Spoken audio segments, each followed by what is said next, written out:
probably have to have lots of bits of water, by the way. Okay. Good evening, ladies and gentlemen. Hello. Welcome to my 6th episode of If Comedians Rule the World. I have to say to you that I am so disappointed with my next guest, and I will tell you why I am disappointed. This is someone I have known and has supported my presidency over the last 11 years. You'd think that he will have a poster of me behind him, but what does he have? He has a poster of the North Korean dictator, Kim Jong-un, who happens to be my friend.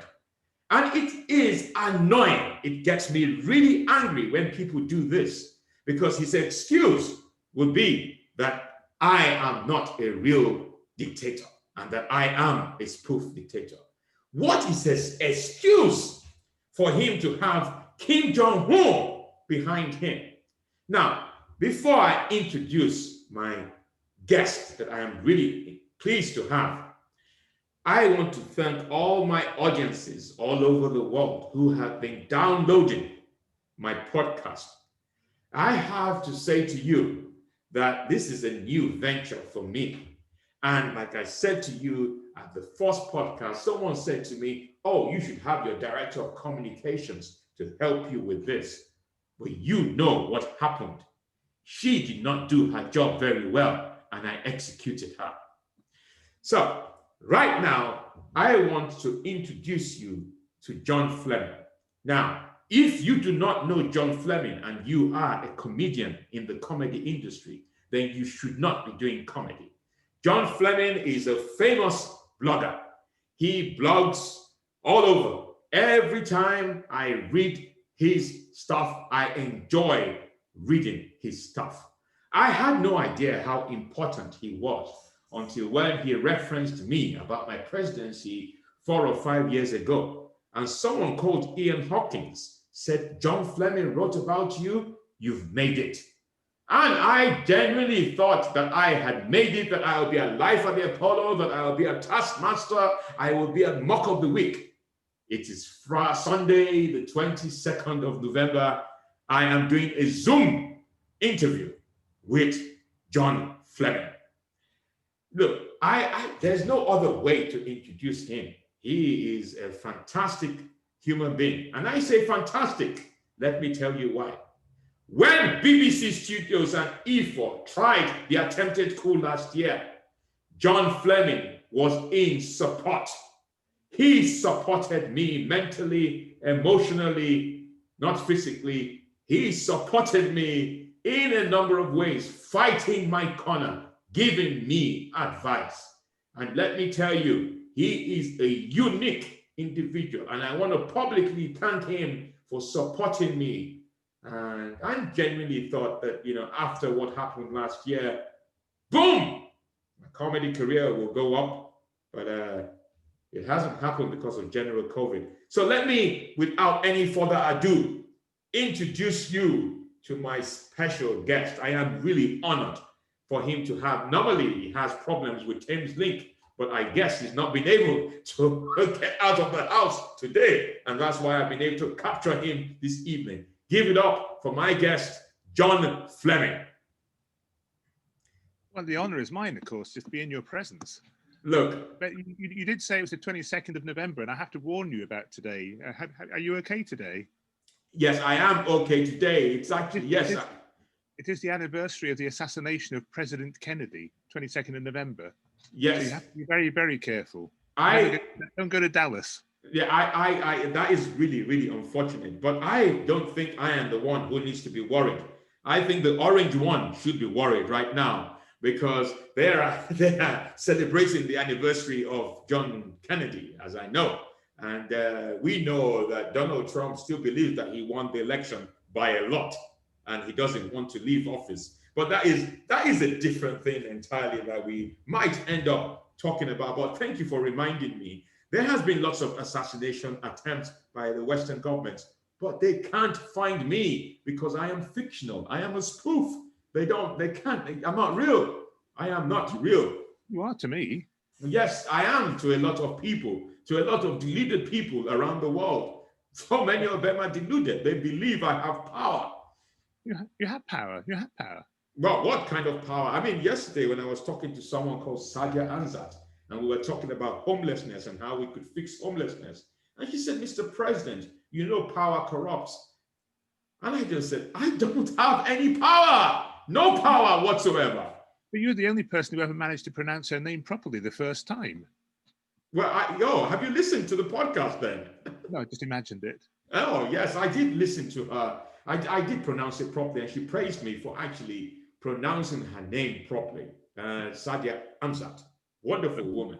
But you see, the reason your career hasn't taken off, obviously, is because I supported you. You know, you haven't actually understood this yet. Yeah, I know, you and Kate Copstick, and you were not really great influencers. I was deluded. I thought you could help. I thought you were the current people, but you guys were probably, how would I put it? You had an influence in the 60s, but we're now in 2020. Well, of course you're deluded. You're a comedian. All comedians are deluded. All dictators are deluded. So you're perfect. You see, this is why people get confused. I don't know, after 11 years, why people still call me a comedian. I'm not a comedian. I don't do all that comedy nonsense. I am a president of a great country, a fictional country called Laughter Republic. I don't know why people call me a comedian. I find it really insulting. I'm not a left-wing comedian or right-wing comedian. I am a president who delivers speeches. That is what I do. I don't do comedy sets, John. I do speeches. Well, you are unprecedented. Yes, I am unprecedented. So look, how are you? How have you been? How have you been coping? I'm really pleased you are not dead yet, because you know COVID loves elderly people. But I'm pleased that you are alive. I'm only barely alive. As you know, I was in hospital in May. We don't want to talk about this. Oh, dear me. No, we don't. But I'm glad that the Nigerian Health Service brought you back to good life. High calcium, low kidney level. I still wake up 10 times a night with nightmares of you.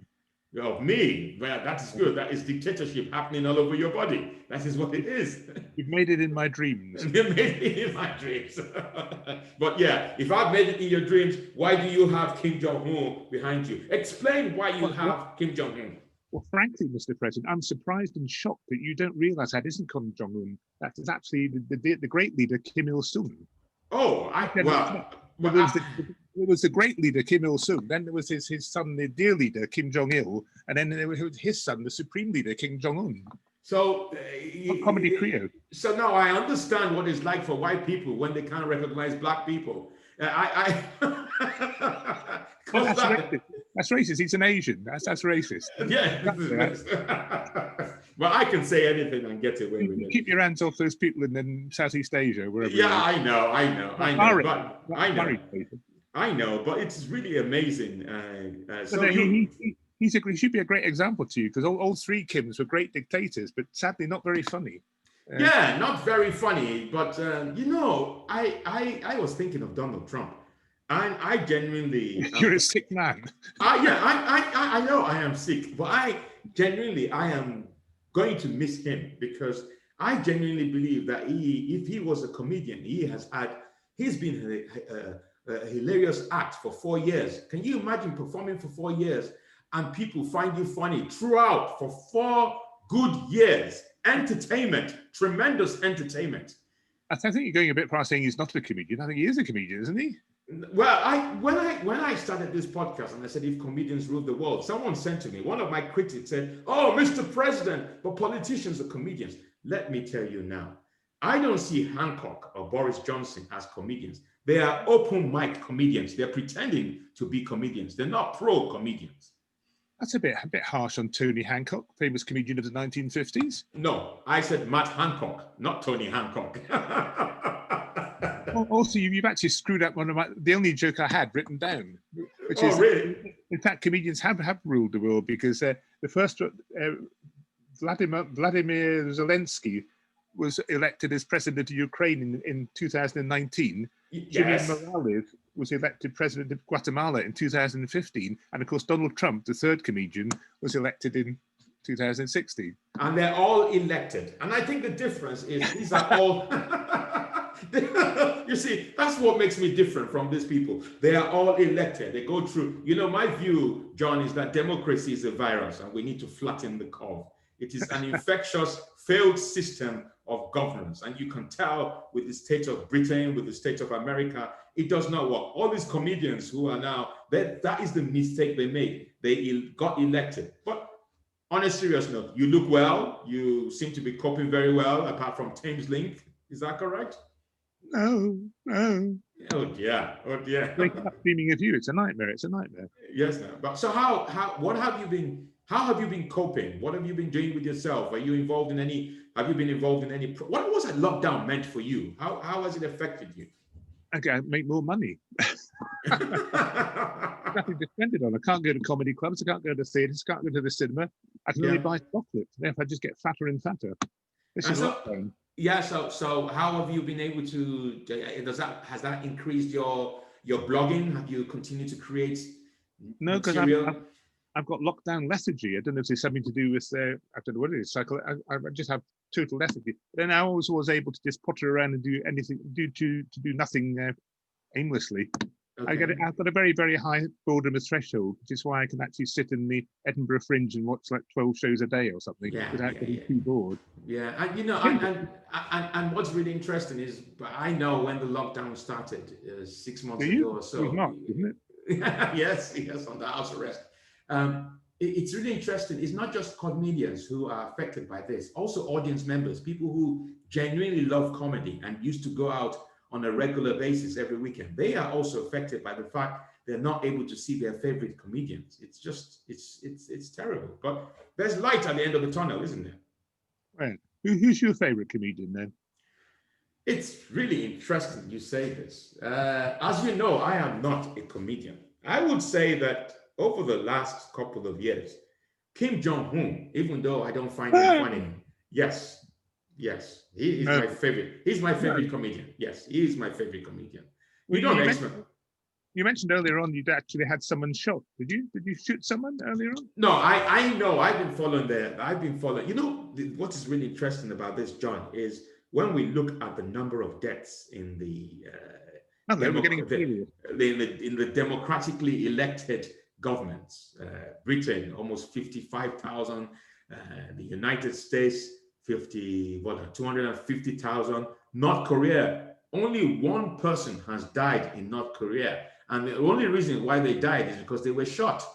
That's the only reason. So they know how to shoot people in North Korea. He's supposed to be just like one man. He had him shot with an anti-aircraft gun at close range. Yes, definitely. And that is the only reason. And you can see that, as far as I'm concerned, when we think of countries and how they've been effective, the countries that are ruled by dictatorship, they have a successful and have managed COVID better than the democratic countries. That is my view.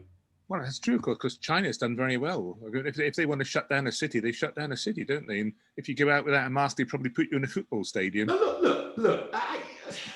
It's ridiculous the way this country is being run. I mean, now they're talking of vaccinations, and if I heard it correctly, it's almost like they're saying, "Oh, we're not going to make it compulsory. You will have to vote whether you want it or not." So there's every likelihood that 52% might say, yes, I want the vaccination. And the remaining 48% says, no, I don't want the vaccination. Why don't you just vaccinate everyone?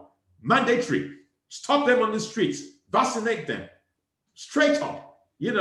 Black, white, yellow, gay, lesbian, gender, everybody gets vaccinated. Mandatory by the government.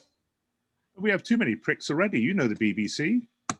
Now, the BBC hasn't got anything to do with vaccinations. I thought they did TV production. Sorry? They've got loads of pricks. Oh, they've got loads of pricks. You seem to have a thing about the BBC. Did they steal something from you many years ago? No, the BBC is okay. I pay my license fee. You pay I pay my license fee. Yes. So, John, you're well. You're okay. You're looking good. One of the things we're going to talk about is North Korea. You wanted to talk about North Korea as a political subject. Why? You You said I had to talk about politics, and it's too dangerous to talk about British politics in Britain. It's too dangerous to talk about American politics. Yeah, and that's why. Sorry, on an earlier podcast, I don't know who it was. You said you were born in Scotland. Where did that come from? Well, that is after spending so many years in Scotland, and you know what it's like. Some of us were born in Scotland. Sorry? Some of us were born in Scotland. Yes, but my late father, Idi Dada, loved Scotland very much. He was the last king. Yeah, he was the last king of Scotland, and I have an affection for Scottish people. Not that I don't like the English, but I love Scottish people. They are wonderful people. I hate the English, of course. Yes. Yeah. Well, because if you're a comedian, which of course you're not, if you're a comedian, then you spend 1 month out of 12 in Edinburgh. So that's an eighth of your life virtually you're spending in Edinburgh. Yeah, but I just love Scotland. I love Scotland. I don't know what's going to happen in the future about Edinburgh. I think the only way we're going to be able to get Edinburgh back to where it is if we get rid of Nicola Sturgeon, because she is very, very strict in terms of how she has been managing Corona compared to England and Wales. She has a firmer grip on the Scottish environment. I genuinely think she's trying to make things different because she wants a referendum. There's no two ways about it. What you're basically saying, she's more coherent than Boris. Well, you said it. I didn't. You were the one who said it. She has a better hairstyle. Yeah, and she has a better hairstyle. So you want to talk about North Korea. Why North Korea, my friend? Well, that's many people have said to me, why North Korea, including the inhabitants of Korea. Yeah, why? You said I had to talk about politics, and I thought, well, North Korea, I've been to North Korea twice. Okay, so 1985 and 2012. So you've been to North Korea? Yeah, twice. Okay, in 2012 and 2015? No, 1985 and 2012. Okay, what was it like? Mad. It was in 1985, I thought, oh, this is actually 1984, and it was. But everyone loves living in North Korea because they don't know anything better. So the outside world is a terrible place, and North Korea is a people's paradise because if you're a dictator, you can control everything. Yeah. And the thing about North Korea is it's on a peninsula, and they don't, certainly in 1985, and I think also in 2012, but certainly in 1985, they banned radios. You couldn't legally own a radio. So if you're on a peninsula, you can't get, and there are mountains, you can't get television signals from outside, and you can't listen to the radio without being shot, basically. So all you know is what the government tells you. So if the government says something in their television broadcasts or their newspapers, then that's the truth. So as far as the North Koreans are concerned, the Korean War started when the nasty South Korean lackeys of the Americans wantonly invaded North Korea, and the North Koreans valiantly and brilliantly pushed them back to the sea until they surrendered. Now, this doesn't quite explain why there were Chinese soldiers in North Korea. The Chinese obviously came in from the north and pushed the Americans back, but that doesn't actually feature in the history books. But if you're of a certain age, you remember there were Chinese soldiers in North Korea, but you can't say anything about it. Because if you say this to your grandchildren, they'll know you're an American spy, report you to the authorities, and you'll get shot. Mm. But, so you can, if you control history, there's that thing about, if you control the past, you can control the future. You know what is really interesting about what you said is that is that North Koreans don't know what is going happening outside their country. You could say the same about America. A lot of Americans don't know what is going on outside their country. But there was this story that in the first Gulf War, people in Texas were very nervous because they thought it was the Gulf of Mexico.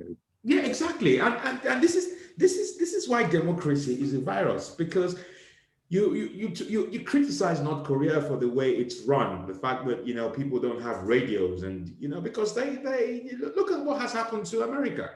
1 minute where Joe Biden has won the election, the next minute there's a recount, the next minute, oh, we're not sure who's won the election, oh, there's fake news. Don't you believe that you have to curtail the media? It's really important to control, not necessarily to control the people, to make sure that you have an original source of information. And that is what is happening in England at the moment with the vaccination. All sorts of conspiracy theories from, oh my God, if you get vaccinated, they're putting a chip in you. Do you understand what I am saying? The Western way of life is contradicting itself. Well, I mean, yes, the fascinating thing is that the big change in my lifetime was the invention of the internet. And so you would think, oh, well, the internet's going to be a wonderful thing. Everyone can get access to everything and know everything that's going on. But of course, a lot of what you hear is lies. So, I mean, Donald Trump's fascinating because Donald Trump has this sort of thing that if he says something, then I think in his own brain, it happens to be a fact. It becomes a fact because he said it. And sadly, this has happened to a lot of the voters as well. So his supporters, if he says something without any background proof at all, if he says something, it is true. I don't know what that was about. What was that about? I don't know either, but we were talking about North Korea, and it's what you said about the fact that North Koreans don't know what's happening outside their country, but it's the same with America. Most Americans don't know what's happening outside their country apart from what's happening in America. Talk less of even people who live in New York, they don't even know what's happening in California. That's why they have, and this is what interesting, it was an education to look at American elections, and I didn't know that you had different states have different ways of electing. Sorry? Extraordinary that they have different voting systems. Yeah, exactly. And it feels like a country within a country. Several other countries within. You understand what I'm saying? It's crazy.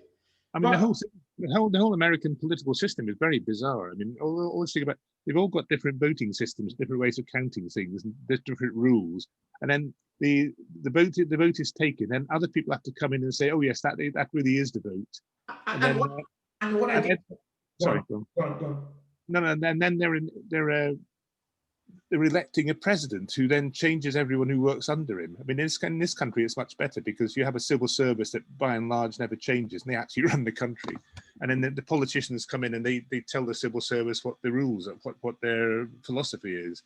Whereas in America, every 4 years, you just in effect change the civil service, and no one knows anything every 4 years. And what was really odd as well is how the media were the ones who declared that Joe Biden had been elected. I find that really odd. That's fair enough. We did that in Britain. I mean, once you reach a certain point, the BBC is going to say, "Oh well, so and so's won the general election." So it's obvious that the media runs the country. Well, no, I mean, if you get more, if you get whatever it is, 520 votes? If you get a certain number of votes, then you've won the election. Yeah, but that wouldn't have on the dictatorship. What made you go to North Korea? When I was about 28 or 30, I thought I've never really been out of the country. I've got to go to interesting places. And I thought if I go to France or Germany or America, they're all pretty much like England, really. You know, I want to go somewhere that's going to change in the next 20 years, 25 years. So I went to Albania, which was an interesting education. And then because that was so interesting, I then made a habit of going to, well, they were mostly communist, but they're mad communist countries, because it was very difficult to actually find a mad non-communist country apart from Paraguay. Okay. So I went to eccentric countries that were going to change, or very bizarre countries.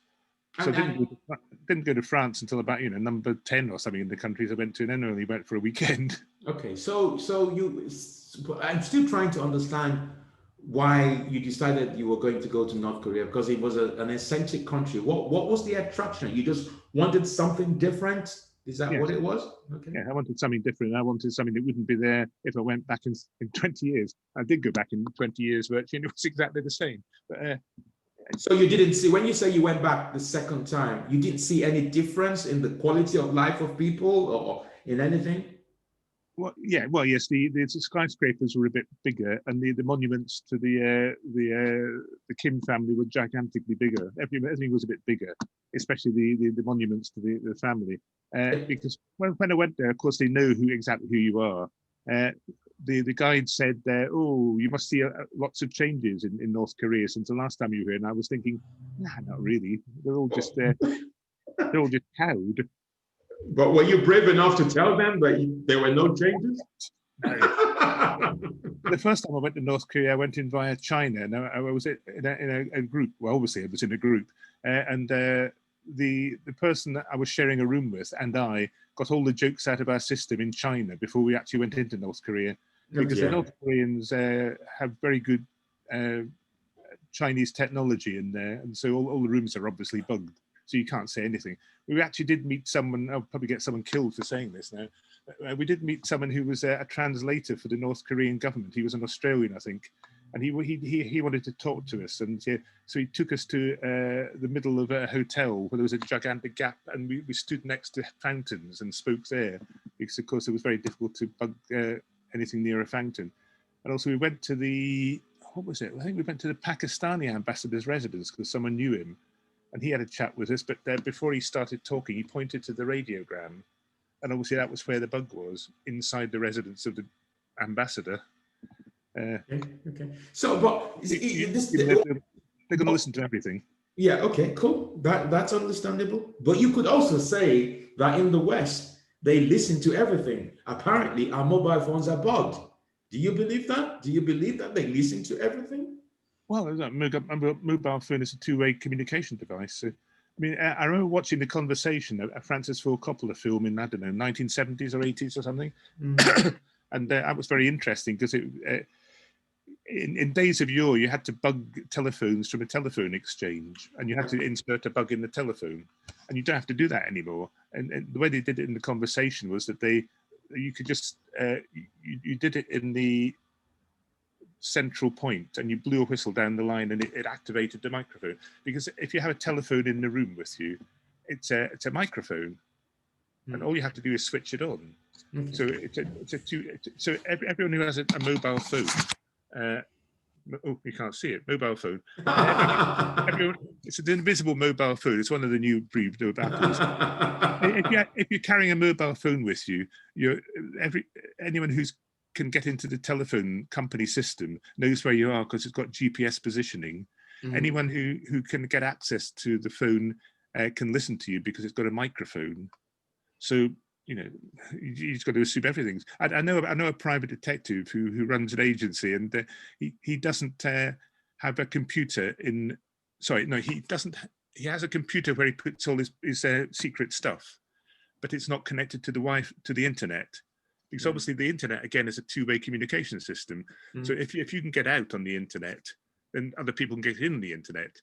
So you don't want to have a Wi-Fi connection to the computer with your most secret secrets. I mean, I remember once I was talking to a friend in my home, and this voice pipes up from the computer, and there was someone we knew in New York who'd Skyped us, and then I'd been out of the room when he Skyped us. I hadn't heard it go, and when we walked into my spare bedroom, in fact.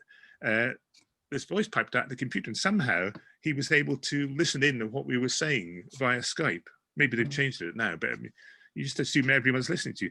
I mean, Tony Blair had this thing about, it was something to do, he wanted to, he was very against saying in court how certain things had been found out.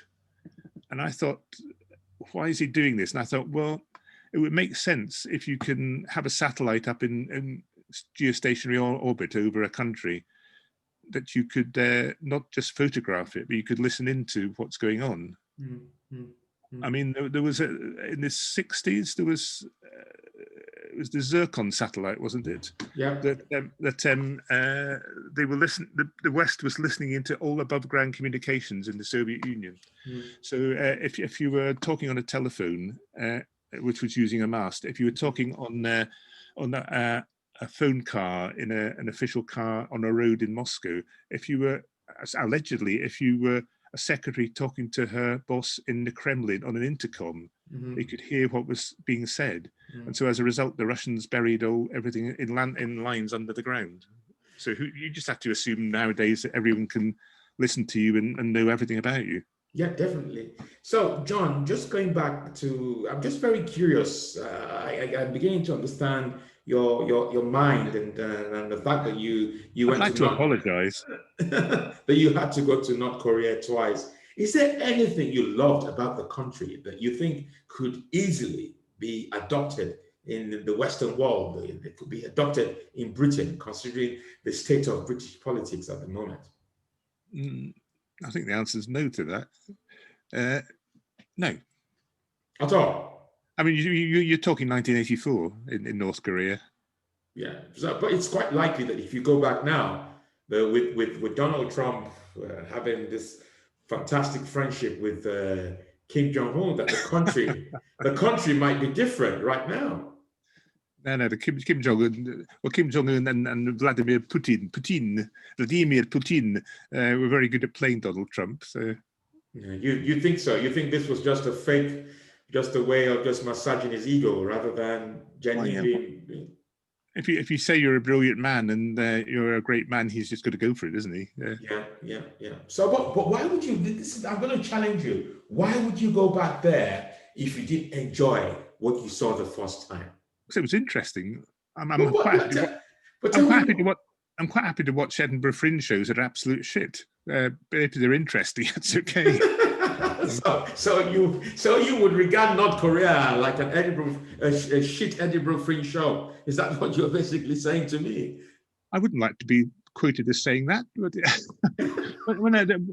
one big thing I have is I admire Michael McIntyre tremendously. He's a great comedian. But he's not Kim Jong-un. He's not Kim Jong-un. No, but he's a brilliant comedian. But I wouldn't want to see him because you're going to get a second perfect every time you see him. It's going to be exactly the same show every time. It'll be brilliant. It'll be the same level all the time. Yeah. I'd much rather see a comedy that goes up and down in troughs and peaks. Because it's more interesting. So that is your explanation for going to North Korea twice. Of course. but okay. So let me rephrase the question. So if it's not about things that you saw there that could be transferred to Britain, is there anything you liked about the country at all? Anything? Well, no, I didn't like it. No, I mean, it was interesting. I would go for interesting all the time. So, what about the food? Was the food good? Were the women good? Were Well, the food was good for us. It wasn't very good for the peasants. But I mean, basically, in Pyongyang, the capital, everything was very, very nice and very organized. In the countryside, shit. So I mean, we were taken to a manufacturer of mechanical farmyard implements. We do combine harvesters, all this stuff. Yeah. And the glories of North Korea striding ever forwards in the future.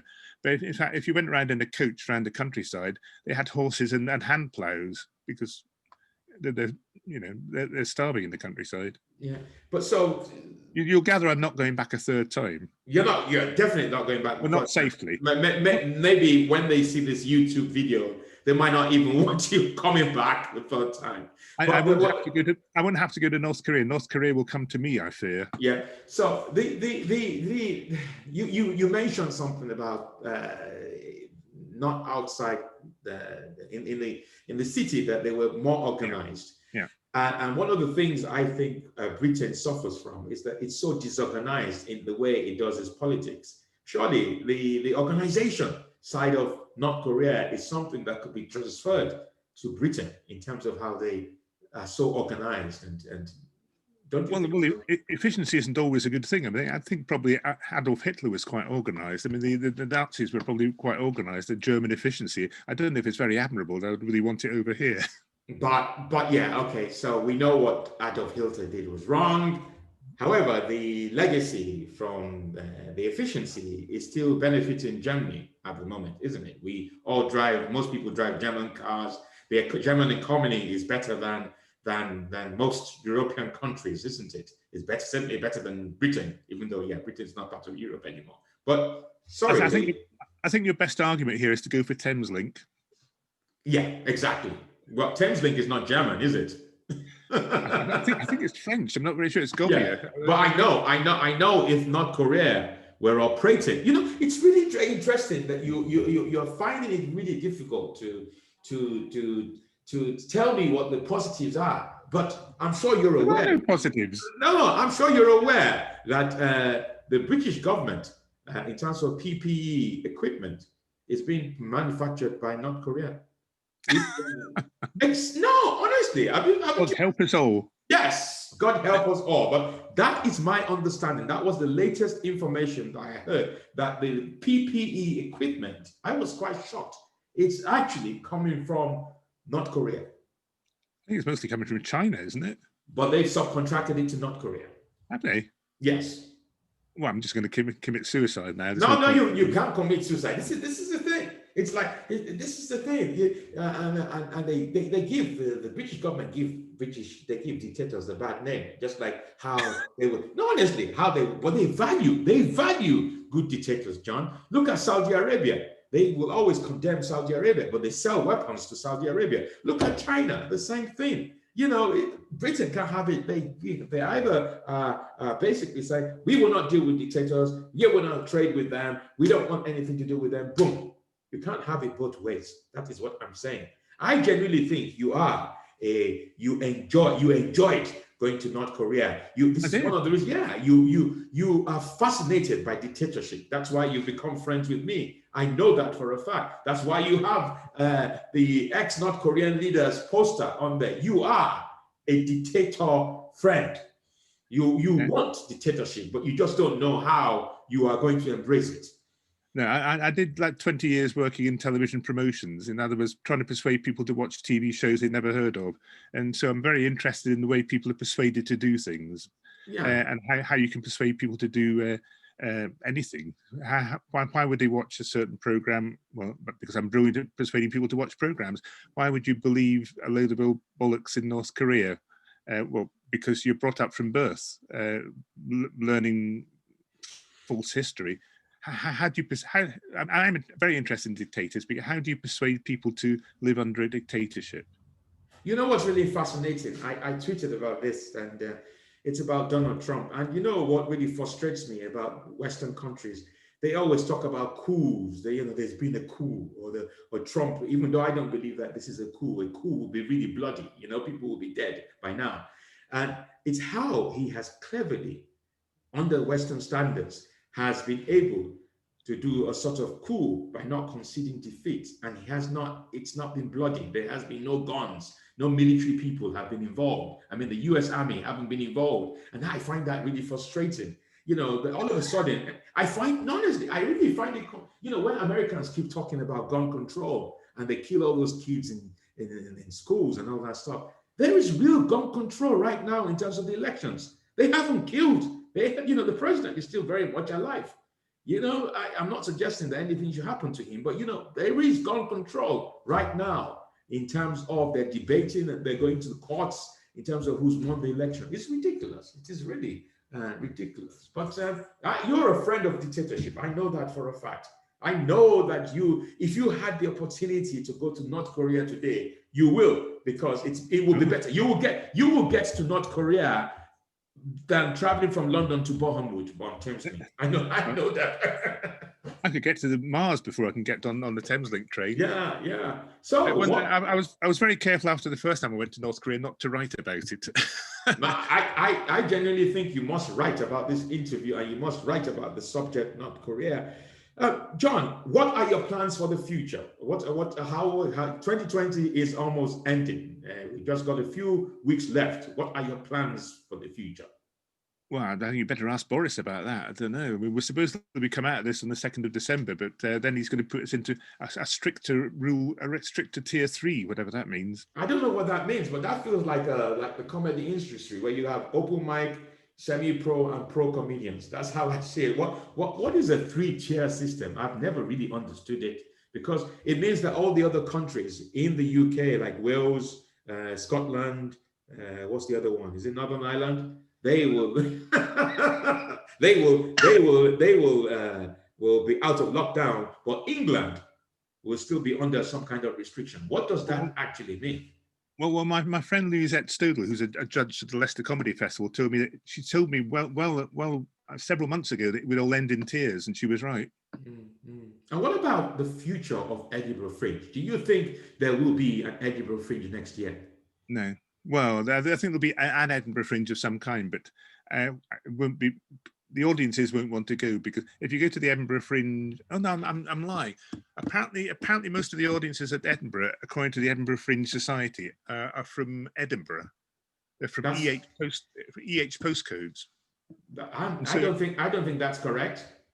It used to be correct. I mean, it might not be now. It was the free print, but I was amazed because they weren't even coming from Fife or Glasgow. Most of the people were actually coming from Edinburgh, whereas I always thought they were coming from abroad and all over the place. But you've seen me in Edinburgh. I've been to Edinburgh several times. The people. You performed at Edinburgh? Are you a comedian? No, I am not. I only go there to address people.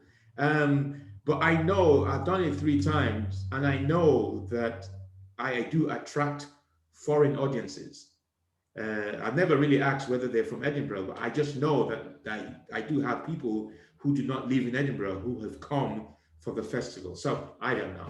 They might be right, but I think, John, there might be a smaller fringe where the big 4 are the ones with high-profile comics who end up doing Edinburgh next year. Yeah, because presumably, if you're a high-profile television comic, people will come and see you. Whereas a free fringe or free festival comic, no one's ever heard of, and then they're not going to risk seeing a comedian that they don't know about in a venue that might possibly be dangerous. Yeah, definitely. But hopefully it won't be dangerous. Hopefully the British government will get their act together and vaccinate everyone before Edinburgh Fringe. Just stop people on the streets and just vaccinate everyone so that the Fringe can happen. I don't know if the vaccine's going to work. Yeah, who knows?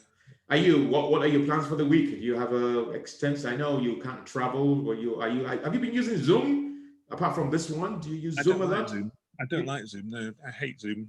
Why don't you like Zoom? What mediums do you like? Because it's not Apple. Oh, excuse me. Well, I mean, when the Zoom, but then I mean, Apple and Microsoft and also Google and all sorts of people have exactly the same thing, which seems to be more efficient. But, yeah. Zoom, there's always seems to be problems with Zoom for some reason. Yeah. And it's supposed to be very insecure, Zoom. I don't know if it still is. Yeah. But my plans or whatever Boris tells me about that. I'm going to have a bath tomorrow, so that's got that annual event out of the way. You know what is really interesting is that throughout this interview, I have been talking to you about what your plans are, and it's as if you are asking for permission from Boris Johnson. It feels like you now have the North Korea effect. He's not really a dictator, but feels like a dictator. You are no longer in control of what you do every day. It all depends on what the dear leader and his girlfriend says. How do I answer this, Boris?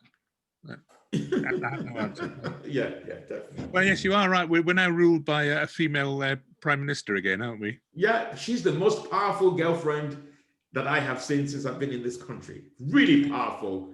Yeah. I was trying to think of I can't think of a funny riposte. No, there is. There doesn't have to be. It could be just silence. Besides. I don't know what I'm doing for the rest of my life or the rest of the year. God knows. I mean, I'm pottering around and seeing people. Okay, so it's been a pleasure having you, John. And come.